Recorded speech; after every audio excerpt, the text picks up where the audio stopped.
प्यारे बच्चों, आज हम बात करेंगे ओम्स लॉ की। अभी तक आपने इसकी स्टेटमेंट के बारे में पढ़ा है। It states that the current I flowing through a conductor is directly proportional to the potential difference V across its ends, provided the physical conditions like temperature, mechanical strain, etc. of the conductor remain the same. ये conductor है XY, इसके across potential difference V, current I flow कर रहा है, इसमें से current measure हो रहा है एम मीटर से, पोटेंशियल डिफरेंस मेजर हो रहा है वोल्ट मीटर से। रियोस्टेट लगाया गया है to control the current in the circuit, to change the current in the circuit. So according to Ohm's law we can write current I directly proportional to potential difference V across the ends of the conductor, or V is directly proportional to I. Proportionately sign को हटा करके हम constant introduce करते हैं, जो यहाँ पर है R. V is equal to R into I. R is constant of proportionality. It is called the resistance of the conductor. Resistance is opposition to the flow of current. यहाँ से R क्या आ जाएगा? V over I. V over I is equal to R. Means the resistance of a conductor is a ratio of potential difference V across its ends to the current I flowing through it. चलिए अब इसको derive करते हैं from drift velocity.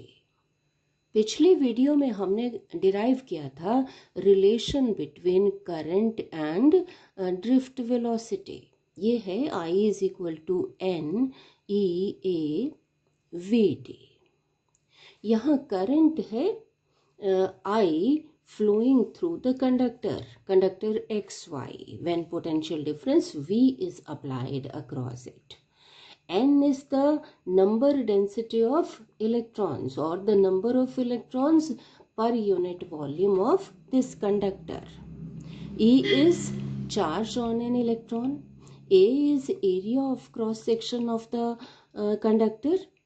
Vt is drift velocity of electrons, average velocity with which electrons are drifted towards the positive end of the conductor. जब आपने potential difference V लगाया तो इस पॉजिटिव की वजह से ये एंड पॉजिटिव हो जाएगा और ये एंड नेगेटिव हो जाएगा। इससे पिछले वीडियो में हमने डिराइव किया था expression for drift velocity in terms of electric field and relaxation time. E is charge on an electron. Capital E is electric field. जब हम पोटेंशियल डिफरेंस V लगाते हैं कंडक्टर के अक्रॉस तो इलेक्ट्रिक फील्ड सेटअप हो जाता है इस कंडक्टर में फ्रॉम पॉजिटिव टू नेगेटिव, जिसकी इंटेंसिटी है E. E को हम लिख सकते हैं equal to V over L. Potential difference V, L is the length of the conductor. इस पूरे लेंथ में यहाँ इलेक्ट्रिक फील्ड एग्जिस्ट करता है जब हम पोटेंशियल डिफरेंस लगाते हैं।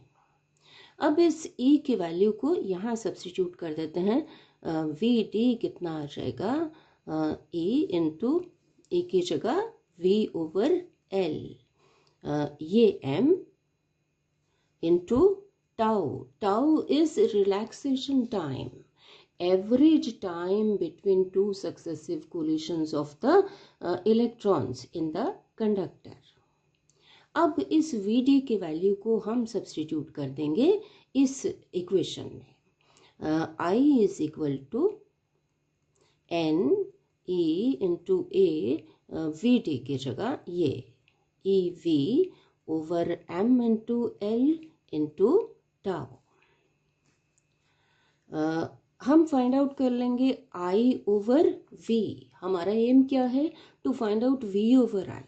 सो I over V equal to N, ये E और E, ये E स्क्वायर हो गया, इंटू ए, v नीचे आ गया, divided by m into L into tau. Reciprocal ले लेते हैं, v over I equal to, इसका भी reciprocal, m into L divided by N E square. Tau को यहाँ लिख लेते हैं और a को इधर लिख लिया। अब देखिए बच्चों, ये सारी quantities m, l, n, e, tau and a are constant for a given conductor at constant temperature. That is v over I equal to constant. और ये कांस्टेंट किसके बराबर है? R के। R is the resistance of the conductor. This is Ohm's law, where R is equal to m into L over n e square tau into A. अब बच्चों, ये R constant है फॉर ए गिवन कंडक्टर, लेकिन in general अगर conductors different हो, जिनकी length different हो, area of cross section different हो, मटेरियल डिफरेंट है, तो उस केस में आर डिफरेंट होगा। आइए डिस्कस करते हैं कि आर किस चीज़ पर डिपेंड करता है। आर डिपेंड्स ऑन,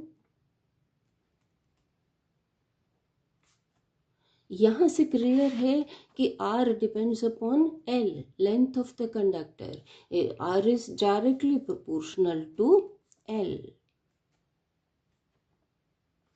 L को अगर बढ़ाएंगे, लेंथ को बढ़ाएंगे तो क्या होगा? R इंक्रीज होगा। अब देखिए कि अगर कंडक्टर में कंडक्टर की लेंथ ज़्यादा हो, आपको पता है कि पोटेंशियल डिफरेंस लगना है across the ends of the conductor. Now, if L is large, length is large, electrons will have to travel longer distance, means more number of collisions, और collisions ही ऑफर करती हैं रेजिस्टेंस को। more number of collisions means more resistance, तो अगर length को बढ़ाएंगे तो resistance increase करेगा। Secondly, R depends upon area of cross section. यहाँ से क्लियर है कि R is inversely proportional to area of cross section. Area of cross section ज़्यादा होगा तो रेजिस्टेंस कम होगा। कैसे? अब अगर ये कोई क्रॉस सेक्शन, कोई भी क्रॉस सेक्शन अगर ज़्यादा है तो इलेक्ट्रॉन्स जो हैं, more number of electrons will pass through that cross section per second.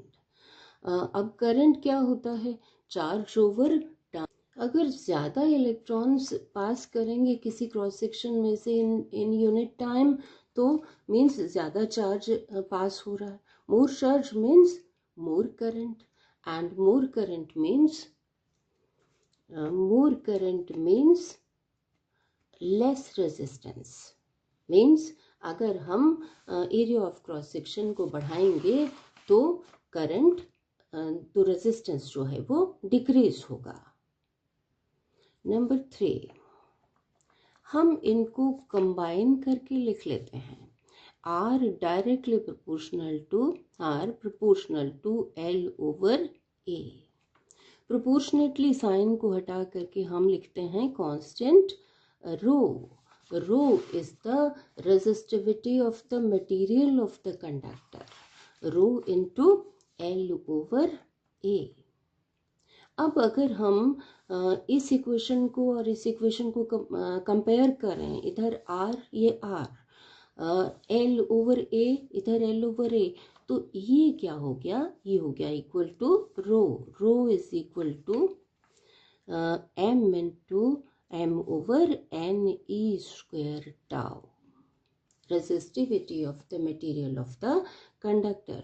So thirdly, R depends upon material of the conductor. Different materials की resistivity different होती है। resistivity किस चीज़ पर डिपेंड करती है? It depends upon n and tau, क्योंकि ये m और e ये कांस्टेंट हैं for all materials. So resistivity depends upon number of electrons per unit volume and relaxation time. So बच्चों आपने समझा कि resistance depends upon these three factors and resistivity is equal to this. So बच्चों, I am sure you have followed. Thank you.